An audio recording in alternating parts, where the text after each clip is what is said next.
notre invité ce soir. Pascal Confavreux, bonsoir. Vous êtes porte-parole du Quai d'Orsay. Merci beaucoup d'être avec nous sur France 24 ce soir pour réagir donc à cette situation et à cette guerre au Moyen-Orient. Alors tout d'abord, concernant l'aide au retour des ressortissants français bloqués au Moyen-Orient, ils étaient environ 5000 qui avaient demandé à être rapatriés. Où en est-on de la situation ? Alors, il y avait 400 000 Français qui étaient dans la région. Sur ces 400 000, il y en avait 40 000 qui étaient des Français de passage. Et sur ces 400 000, 7 500, en fait, ça a un petit peu augmenté, avaient demandé une aide au fait que nous puissions les aider à revenir. Donc via le fil d'Ariane. Voilà, le fil d'Ariane, etc., auquel nous, effectivement, nous les indiquions, nous leur disions de s'inscrire.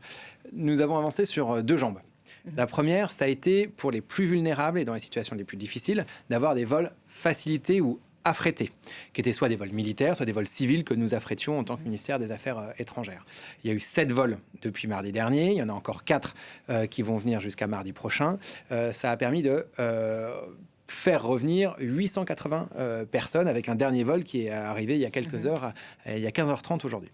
Il y a deuxième jambe, c'est de faciliter les vols commerciaux, la reprise des vols commerciaux, en particulier depuis les Émirats, où nous avons en fait beaucoup de nos ressortissants. Et là, nous agissons dans deux éléments. Un, vis-à-vis des pays, pour que dès qu'un créneau s'ouvre dans ces espaces, dans ces ciels qui sont parfois pas ouverts ou en fonction des moments, eh bien que ces créneaux soient pour des vols vers la France. Et puis ensuite, avec les compagnies, soit locales, soit françaises, pour qu'elles puissent prendre ces créneaux et puissent rapatrier et ramener des Français. Et donc là, hier soir, il y avait eu un vol jeudi, 5 vols vendredi, 5 vols samedi, 6 aujourd'hui, 6 demain. Donc vous voyez, la dynamique est là. Et il y a eu à peu près 3500 personnes qui ont pu revenir donc, à samedi soir. Donc à peu près combien de personnes qui sont... voilà, donc il y a 7500 qui ont demandé de l'aide. Je vous ai donné à peu près les chiffres. Et en tout cas, nous mettons tout en œuvre. Je vous dis à la fois sur les vols commerciaux et sur les vols affrétés pour qu'ils puissent venir dans les meilleurs pour les vols commerciaux. Alors les vols commerciaux, nous sommes extrêmement vigilants dans notre dialogue avec les compagnies pour qu'elles on sait que les prix ont explosé. Pour qu'elles les fassent à des prix qui soient abordables. Et vous arrivez à faire pression sur les compagnies ? Nous avons des discussions qui sont très directes et très franches avec elles, oui. Depuis plusieurs jours, enfin toute cette semaine, certains Français qui se sont fait connaître sur le fil d'Ariane ont déploré, disons, le peu d'informations qu'ils avaient, de visibilité aussi justement sur ces vols. Est-ce que vous comprenez cette colère ?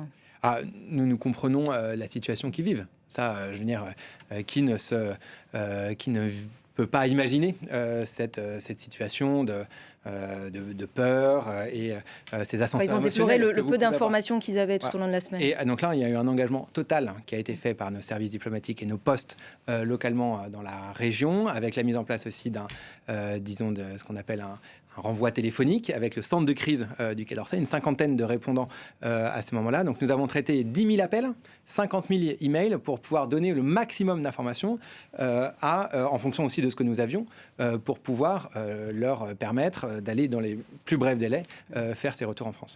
Alors voilà donc pour cette aide au retour. Par ailleurs, on sait que le porte-avions Charles de Gaulle est arrivé en Méditerranée ce week-end. De nombreux rafales ont également été envoyés ainsi que des frégates en Méditerranée. La France assure avoir une position défensive dans cette guerre. C'est toujours le cas ? Oui, tout à fait. Nous ne sommes pas dans cette guerre. Nous ne voulons pas.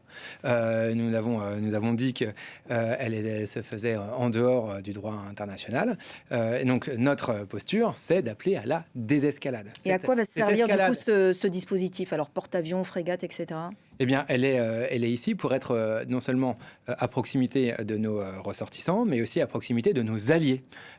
Donc, nous avons des accords de défense avec différents alliés dans la les pays du Golfe, région, notamment les Émirats, par exemple. Alors, qu'est-ce que ça implique concrètement, ces accords ? Ça implique qu'on est alliés dans les temps calmes, et aussi on est alliés dans les temps moins calmes, comme c'est le cas à ce moment. Et c'est exactement notre position, c'est-à-dire quand il s'agit d'être présent. Donc, nous avons envoyé à la fois, vous disiez, des avions, mais aussi des systèmes radars, des systèmes... Donc c'est participer à la défense aérienne de ces pays. C'est participer à la défense des pays avec lesquels nous sommes alliés. Donc c'est exactement Donc ça. Abattre des drones aussi ? Ça participe, disons, des éléments qui sont de faire partie de la protection sur laquelle nous nous sommes engagés sur le temps long. Qu'est-ce qui pourrait entraîner la France dans cette guerre ? Est-ce que c'est une éventualité ? Est-ce qu'il y a une ligne rouge ? Non. Nous ne sommes pas dans cette guerre et nous ne souhaitons pas l'être. Nous ne souhaitons pas non plus la régionalisation de conflits localement. Vous parliez dans vos reportages notamment de la situation du Liban. Il ne faut pas, par exemple, que le Liban soit entraîné dans une guerre qu'il n'a pas voulu. L'escalade... Malheureusement, c'est déjà le cas. En tout cas, il y a 500 000 déplacés. L'escalade qui est à l'initiative du Hezbollah est une faute majeure. Donc nous avons non seulement, bien sûr, appelé le Hezbollah à arrêter de tirer sur Israël, nous avons échangé au niveau du président de la République ou du ministre des Affaires étrangères, Jean-Noël Barrot, avec nos homologues israéliens pour les inciter à ne pas avoir d'attaque en profondeur ou terrestre sur le Liban, en violant la souveraineté libanaise. Et nous sommes en vain pour le moment, avec cette incursion terrestre. Et nous sommes en échange avec aussi des autorités libanaises qui nous assurent faire tout ce qu'elles peuvent pour récupérer les positions tenues par le Hezbollah.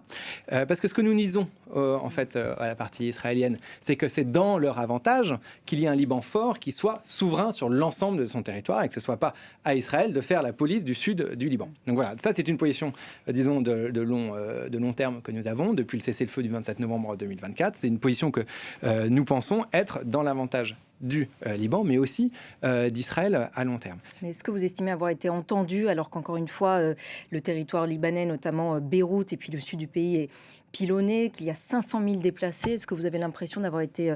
que Emmanuel Macron a été entendu par Benyamin Netanyahou? Les échanges sont très forts et c'est pour ça qu'à court terme, il y a le soutien aux forces armées libanaises. Vous savez que nous devions accueillir cette semaine, nous avons été obligés de les repousser à cause de la situation, mais une conférence de soutien aux forces armées libanaises. Notamment pour désarmer le Hezbollah ? Notamment pour ce qu'on appelait la phase 2, c'est-à-dire elles étaient au sud du Litanie pour qu'elles puissent remonter et effectivement participer à ce qu'on appelle le plan de souveraineté au Liban, désarmer le Hezbollah. Et puis à court terme, là, le président de la République a décidé d'envoyer de l'aide humanitaire, parce que c'est aussi ça dont on parle, vous le mentionnez, une aide humanitaire qui va se traduire par de l'aide médicale, notamment 5 tonnes d'aide médicale dès ce début de semaine, et puis des aides, d'aide à l'abri, des tapis de sol, voilà, des choses comme ça, puisque c'est ce dont a besoin actuellement le Liban.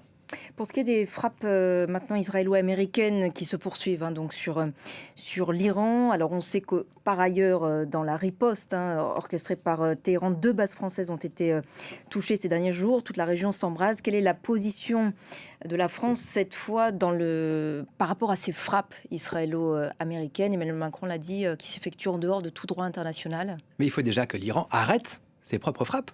Parce que la régionalisation, elle est en train d'être là. Il ne faut pas...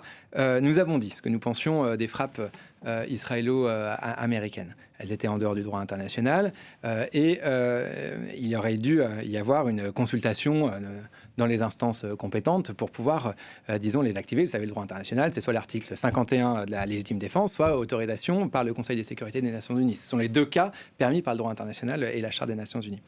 Mais il ne faut pas oublier que de base, la situation est là parce que c'est l'Iran qui est premièrement responsable de cette escalade, avec le risque qu'elle fait peser sur l'acquisition d'une arme nucléaire, son programme balistique et la déstabilisation régionale avec ses différents proxys aux alentours. Donc, il faut, à court terme, que l'Iran cesse de bombarder avec ses missiles les pays régionaux et par ailleurs que effectivement le droit du peuple iranien soit entendu, d'autant plus après la violence d'État qui s'est abattue sur eux début janvier.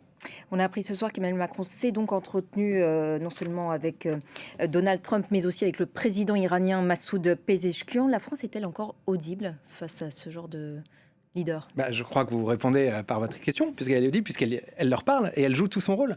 Je crois que c'est la France est le seul. fait valoir véritablement son point de vue? La France est la seule. Vous posez la question par rapport à Benyamin Netanyahou tout à l'heure, mais la France même est la question seule, face à Trump. Des pays européens à parler en direct aux responsables iraniens. Et nous l'assumons d'avoir cette ligne. Nous l'avions d'ailleurs lors de la guerre des 12 jours en juin dernier. Qu'est-ce qu'il a dit, le président, à son homologue iranien? Il a dit plusieurs choses. Premièrement, que le sort de Cécile Kohler et Jacques Paris, c'était une absolue priorité pour nous. Et d'ailleurs, Jean-Noël Barrot s'est entretenu avec eux ces derniers jours. S'est entretenu avec eux, je crois, hier. Quelle nouvelle d'ailleurs? Ils sont toujours donc au sein de l'ambassade à Téhéran. Ils font preuve, je crois, d'un remarquable courage depuis toutes ces années qui vivent en Iran. C'était extrêmement important qu'ils puissent sortir des conditions terribles dans lesquelles ils étaient dans la prison d'Evin il y a quelques semaines et quelques mois désormais. Maintenant, la priorité absolue, c'est qu'ils puissent revenir en France. Ils sont en bonne voie. En tout cas, c'est tous nos efforts poussent pour cela. Le deuxième élément, c'est que ce qu'a rappelé le président Macron, c'était que les Iraniens cessent leur frappe sur les pays de la région, qu'ensuite ils assurent une liberté de navigation dans le détroit d'Ormuz. Encore un autre de vos dossiers en parlait, parce que derrière se jouent, disons, les grandes métriques de l'économie mondiale et qui nous touchent particulièrement. Vous savez que le président a souhaité que soit mis en place une coalition internationale pour assurer cette liberté de navigation où passe quand même par le détroit d'Ormuz 20% du transit mondial de gaz et de pétrole.